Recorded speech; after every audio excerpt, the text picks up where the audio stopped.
Beaver Complex. Well, welcome. Welcome to another edition of Idaho Speaks. Of course, this is another one of what the Lorax does best, and that's our environment. And our environment today does have its problems. And what are we here for today with my guest Paul Schmidtlein is to look at solutions and help change those issues of our environment. And particularly, again, the Keystone species, the rock star of Idaho, the beaver. Oh yeah, that's right. So we're gonna bring a little bit about the beaver here, and we're gonna begin with a show that you can give a little introduction to, because you know it better than anybody. The Arrowhead Beaver Complex. A little bit about Beaver Economy. So go ahead, tell us a little bit about it, Paul. Well, the Arrowhead Beaver Complex is probably one of the coolest places I've ever experienced in my whole life. It's a place where we can see birds, you can see animals like deer, moose, badger, skunks, beaver, lots of birds, beautiful, beautiful water. But wait a minute. You said moose? There's moose up there? Did they chase you? Is it okay to be up there with the moose? I want to know this because I've heard some talk, about the moose. So, is it okay to be up there with the moose? It kind of depends on how close you get to the moose. Have you hugged one? I will not hug a moose, okay. But I have ran from a moose. It's documented. It's documented. I have ran from a moose. It's a true story. You will not. I won't hug a moose. But I will run from a cow moose, especially if she's chasing me. There's nothing worse than moose drool on the back of your neck. Well, I heard we're going to see a little bit of that too today. We're going to see how fast you can move in that situation. But that was why Arrowhead? What's this relation between a beaver and an arrowhead? Well, I think when you look at the skull of a beaver, the head of the beaver looks like an arrowhead. Oh, okay. Well, we're narrowed here, and then we come out, and then we have a base where the arrow would be tied down, and so it's the Arrowhead Beaver Complex. Because the skulls of beaver, they look like arrowheads. My understanding, it's quite the complex, quite the area, pristine beauty. So maybe we should get into it, talk about this thing. In fact, aren't we going to talk a little bit over it? So we're going to show you the video as well as bring up some highlights of it. Otherwise, we want you to listen, because the stars of this show, am I correct here? It's the animals, it's the wildlife, it's the things that we have here in eastern Idaho. Things that people will come for a long ways to take pictures of, to capture on video. Yes, there are a few people who want to eat them, but that's why we go to the store. That's why we got farms and ranches. But our wildlife, we are the Rocky Mountains. We're what's left of a lot of the wildlife. So that's a cherished piece of our heritage here of Idaho, is our Rocky Mountains and our wildlife. Right. I think the rock stars of our forest, the rock star, the boss, the Bruce Springsteen of the forest, is the beaver. Because the beaver is the keystone species. Without the beaver, really, everything suffers. The beaver creates a world that is beautiful, not just for moose, not just for insects, not just for birds, but also for me, for you, for everyone who goes up there and experiences the Arrowhead Beaver Complex. They get to have a special, unique experience, and it is an experience that's made possible because of the rock star, the beaver. The boss fills the stadium. And our ecosystem is full because of the beaver. And right now, Idaho, I will tell you that there are a lot of people who want to kill this $50,000 animal. Beaver, the work that they do for taxpayers is worth $50,000. Yet, we'll let people kill them for whatever they get for a pelt. 40, 50, 100. They will never get $50,000 for a pelt. Whatever they get is insignificant to what they do for the taxpayers. And Idaho, they do that for free. Yeah. And so let's run it. Let's see the Arrowhead Beaver Complex. Let's take a look at what the beaver provide for our life here, for the animals, for us, for everyone. So let's show it now. Call of the Wild, our keystone species, the rock star of the Portneuf.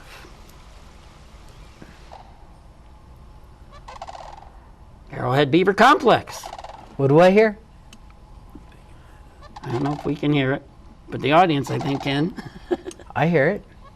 What do you hear? Oh, yes. What is that? It's big, isn't it? It's a big bird. It's a big bird. You sure that's not a big elk? A big badger? A big deer? Ah, sandhill. Yes, yes, the sandhill. Okay, look at that moonshot. Isn't that just great? That's just fabulous. It was 38 degrees on that night. 38? It was cold, dude. Sounds it. But I guess if you're a bird, you've got plenty of feather, plenty of insulation there. There it is, the sandhill crane. Beautiful bird. Look at that. And would it come here if we didn't have this meadow, this habitat for them to be there? They wouldn't stop here. They would just say, forget Idaho, forget this area, or just head to Canada or head down to somewhere else that's got a wildlife preserve for us. Well, this bird, since you and I know, since we did the video, this is a shot of a mother who's getting a break off her nest. And she's up there feeding through sagebrush. Who would expect to see sandhill cranes and sagebrush on a mountainside at about 6,200 feet elevation? And on a cold evening night. Yeah, it was a cold spring night. But it was beautiful. This was one of the best nights I've ever had in my whole life. Now, speaking of, what do we see here? Is that a rock? Is that a dead animal? What is that? That's what I thought. I thought it was a dead animal at first. The color was a little different. That color, it really stood out when I was walking through. These willows, you can't really tell from this shot. The cameraman had to be waved in. The audience might be able to hear the sounds of the stream. There's two channels going around this. What I couldn't tell what it was. But if you follow the main body of color, you're going to see something that's just incredible. As I can see there, I think it winked at me. It blinking its eye? That's when I knew that this bird was not dead. When that orange eye blinked. And she froze. She was, you know, I'm probably standing 8 yards from this sandhill crane. She's willing to die for those 2 eggs that she's sitting under. She, sitting on top of, not under. She's willing to die. But luckily, the beaver made this environment a habitat safe enough for the sandhill crane. I mean, we used to have a project in another part of Idaho or the whooping crane and the sandhill cranes up there at Gray's Lake, but we have our Gray's Lakes here, so to speak, of every one of these meadows that the beaver helped make. Isn't that correct? That's right. When you look at that, where that sandhill crane was, those channels are running about 3 foot deep. So basically, just like it says there, it's a habitat for birds. Little birds, big birds. If you want to see birds, go to a beaver pond. The Audubon Society, they would probably tell you, if you want to go see birds, go to a beaver pond. You'll see a variety of birds. Sandhill cranes, ducks, geese, golden finches, wrens. Well, they're not only providing food, quite a variety of things, but also nesting habitat. Right. I wouldn't be surprised later in the year you get the black red-winged blackbirds and the golden-head blackbirds, or yellowheads, I guess. Yeah, the yellowheads. Yeah, I don't know. This is springtime, so I haven't seen them, but I know in Nevada, where I'm from, you see a lot of those yellowhead and redhead blackbirds. Well, that's the kind of place they'll move into, because it gives them the security for their nesting and the territory, and they're compatible with the other animals that all live there. What's unique about this place, Idaho, is it's boreal forest. It's these are, forest birds. Those are forest duck, forest cranes. You would never, I personally would never have expected to see the types of birds that I've seen on these ponds. It's an amazing experience. Well, if you actually flew over them, I guess for a little bit there, it's not a forest, it's a meadow. It's a beautiful, lush meadow. Oh, for sure, for sure. Where the beaver ponds are, beavers create meadows. And this pond here, where the moose are, this is a nice meadow. In fact, I was understand that actually all the places that beaver have been reintroduced or brought back or able to reestablish themselves in all these eroded, gullied canyons have been providing a lot of new habitat, which allow for moose and elk and deer and all the things we're seeing here.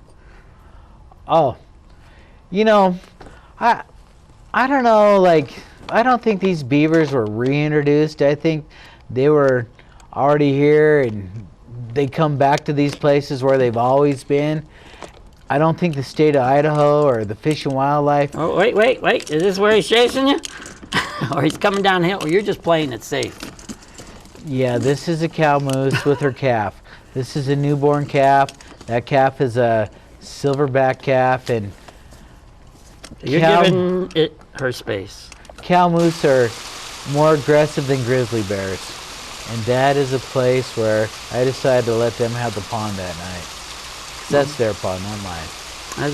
As we say around here, where there's water, there's beaver, or there should be, and where there's beaver, there is water. Take away the beaver, you may not have any more water. That's so true. We've seen.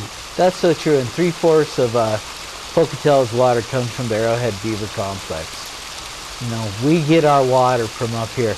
That clean water that I'm drinking from, and I never got sick. It's beautiful, clean water.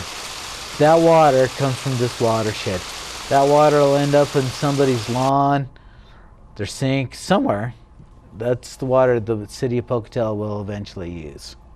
Well, we're going to probably need it, and hopefully the beaver will help store more of it and allow more infiltration of it into our Well, I hear aquifer. we're running at a 1 billion gallon deficit at the city. Of course we need it. We need more beaver to, really to store the water that God gives us. The beavers do not create water, but the water that comes, they will store it for us. And not only will they store it, they purify it. Well, there's another stream here called Pocatello Creek, partly named for Pocatello, right? And they named the creek because it flowed all year round. But Pocatello Creek is already dried up. It's not flowing. In fact, that's 3 years in a row I've seen nothing but dried up Pocatello Creek.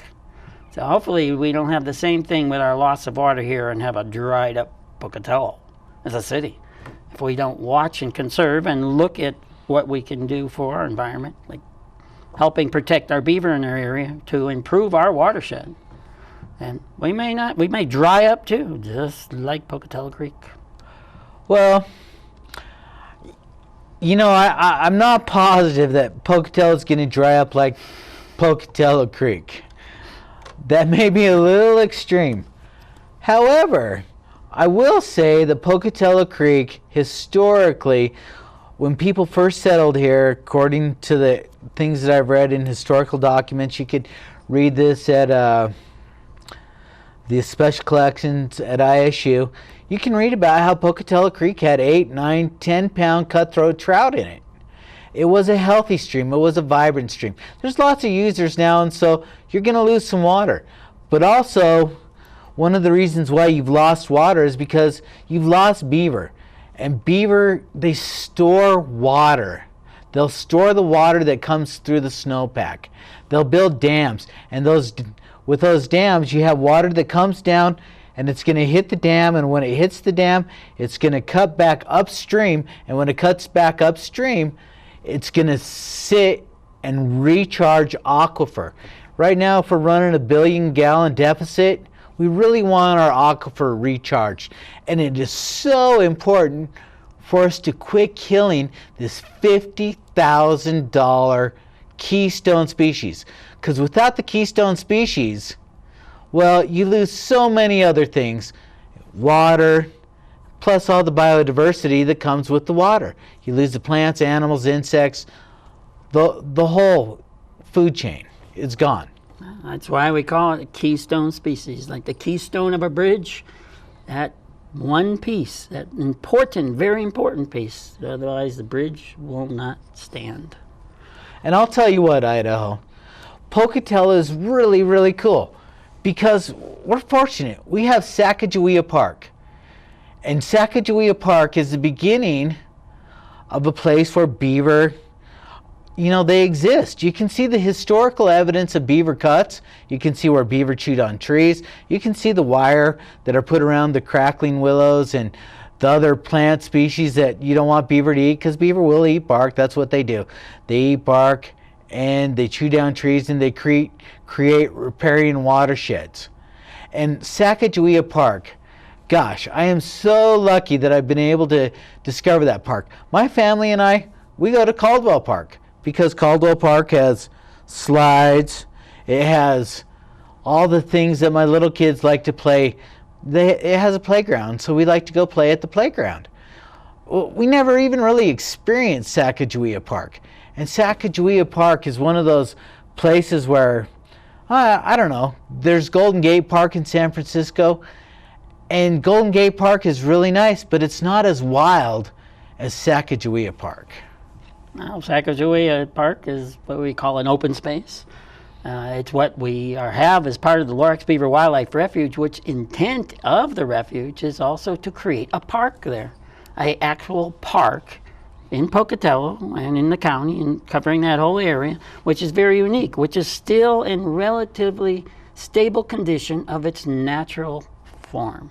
With the oxbows, the turns, the erosions, it's no longer channeled, or not much of it is, once it gets down at Sacagawea Park. Yeah, where the river changes, the valley changes, the wildlife is there.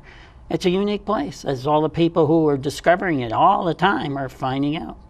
One of the things that I've noticed about Sacagawea Park is that the first bend in the river of the Portneuf comes at Sacagawea Park. And the people who go there, they go there to exercise, they go there to better themselves. All the users are there to make themselves stronger and better. And Sacagawea Park is one of those places where we can go and unwind and let nature heal you.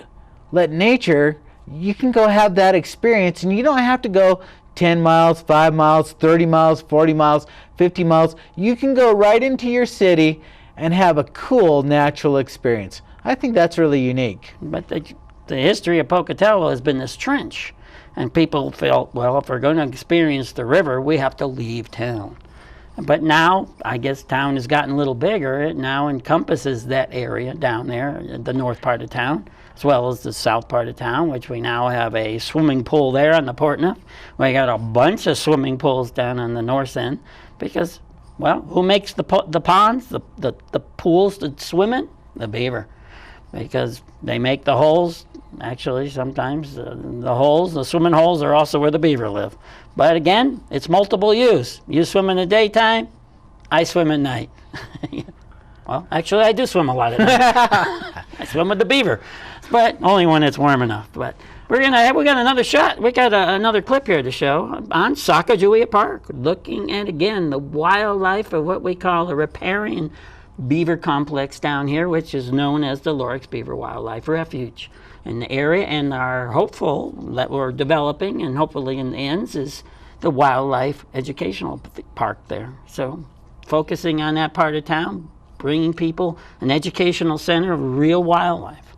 Our zoo's important, our trail's important, but our wildlife, living with our wildlife is unique here, and we're going to expand it. So if we can show that clip, hopefully it's pretty explanatory. Welcome to the jungle. But we still might talk over it, eh? Sacagawea Park. I love that sign. Ain't it just a great sign? Multiple use. Isn't what we talked about? And it's best. Yeah, I saw lots of users. Morning to you. Lots of walkers, few bikers, dog walkers. here we go. You can't see Family this at affair. Caldwell Park. Can't see it at most parks in Pocatello. No, this was a cool experience. These geese came right up to me. I didn't run from the geese like I ran from the moose. And the geese, they were really respectful. They didn't come up and do anything weird, which was really good. It was a nice, this was a beautiful, beautiful morning. I still gotta remind people, these are wild animals. And they will protect their young, so, you know, I don't have your little ones going and grabbing one or something that we wouldn't want any accidents, but this is truly a jungle down there. It's a riparian. You might as well go down through Africa and or down in the Amazon, because this is, listen to it. It's almost the same.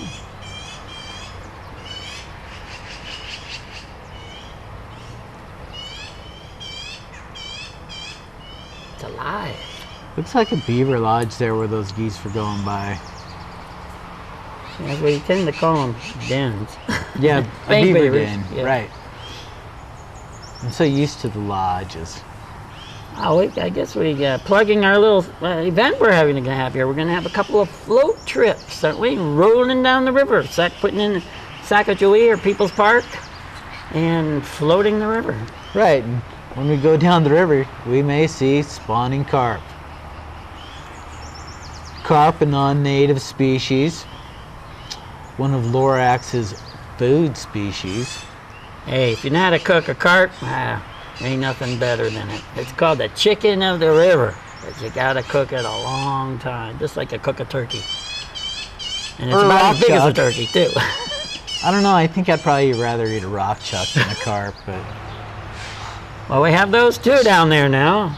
There's like just an abundance of mammalian species down in Sacagawea Park and the Lorax Beaver Wildlife Refuge. Even a tremendous number of birds, as you're hearing in the background here. Just life, alive. Oh, I mean, it's just singing.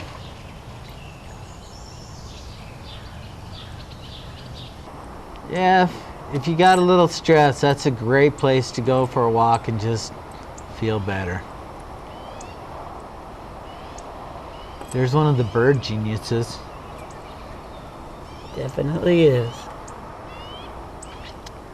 You know, there's a lot of people say I talk too much, you know, and, when is he going to shut up? But, hey, I spend my time down at Sacagawea Park, too, as well as a number of Talking to other- birds. Talking to birds, of course. Yeah. Actually, I And do fish. more listening than I do talking to them.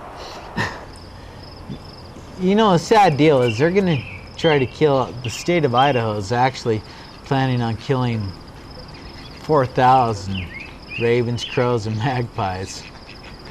That's what I heard, you know. That's why, because another intelligence threatens us, I guess, again. The most intelligent of the species of birds, I understand, the ravens, crows, and magpies. And so, again, threatened by an intelligent animal. What politicians will do to try to keep their votes? This shot's so cool because those little babies, they were so fun to watch. And that mom, she was so protective. She spent like 70-80% of her time on that bank walking with her little babies. And Well, look at that. That's a whole family group. The uncles are there too, right? Saying, okay, keep in line. Come on. You can play, but let's eat. Hey, give me that. Give me some of that. Hey, that's mine. I got it first. right, I think we forget that these animals, they're families. They're our aunts, uncles, brothers, sisters, moms, dads. We just look them at as dinner. Well, I tend to call them children. I don't care if they're duck children, or they're goose children, or they're Children of the corn. children of the corn. They're children. They act like children. They play. They are hungry. They're gimme, gimme, gimme. They're little parasites in a way, but they're fun. They're enjoyable. Right. Isn't that fun? They made me laugh. The children of the corn. The river children. They're so fun. They are. Following mom, eating, just... Look at them. What do we got there? Beaver, muskrat, an otter? What is it? What was it? That's the muskrat. Going down the river. That's right. coming up 2 weeks from now, not this Saturday, but 3 weeks from this Saturday, or third Saturday, we're going to have a float trip. Yes, we're going to float to Portneuf, the Lorax Beaver Wildlife Refuge. A chance for you to get your feet wet, get your butt wet, come in your canoes, come in your kayaks, come in your tubes. Come as you are. Yeah, that's right. Come as you are, but bring a life jacket. We're safety first. We're going to meet our other residents of the park, which are there. Fish, the birds, the mammals. As we say, we're going to go take a swim with them. Yeah, we're going to get to go hang out with the muskrat. And the muskrat, that animal is the first animal, according to Shoshone legend, that brought the earth up and started the whole earth. What's this? It's a golden goose. What's it doing? It's changing. Oh, that's the comic goose. And here's our great photographer. Well, welcome back. This is a live show. If you want to call, I have a few minutes left to answer anything you want about our upcoming float of the Portneuf River there, or anything about Beaver Wildlife Area, or what we're doing to make it a park. In fact, this will be the first type of park like that in Idaho. I mean, we have a combination. It's a waterway, it's a green belt, it's a educational center. Look at the people who've already participated down in there, like the New Horizons School with its educational trail down there, the Millward Mile, Pacific Steel has contributed a lot of money, and we're just bringing people together, bikers, boaters, but gotta be careful when you're getting into the water. Sometimes in the spring it can be a little high, but summertime, it's cool. It is literally cool. It's not always cold, but sometimes it's cold too, but it's literally cool. So we welcome you to call. There's the number, 234-6282. Give us a call.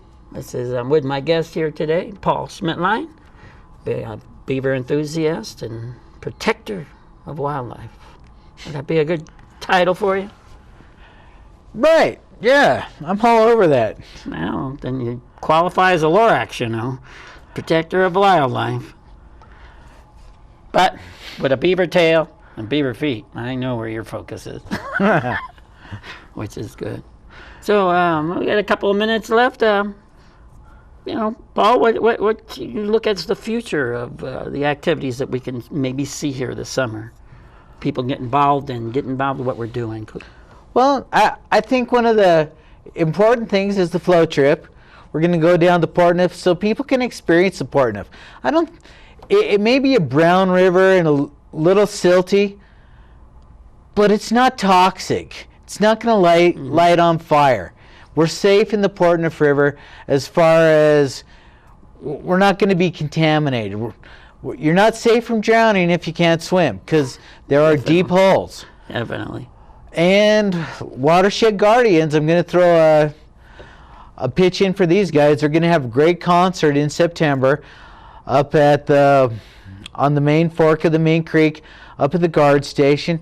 And it's going to be awesome. So those are a couple things we should pay attention to. In fact, we're hoping to see a lot more of these kinds of things, a little more outdoor activities where people can cherish and enjoy our wildlife. Well, thank you for joining us, and see you come our show next week. Thank you.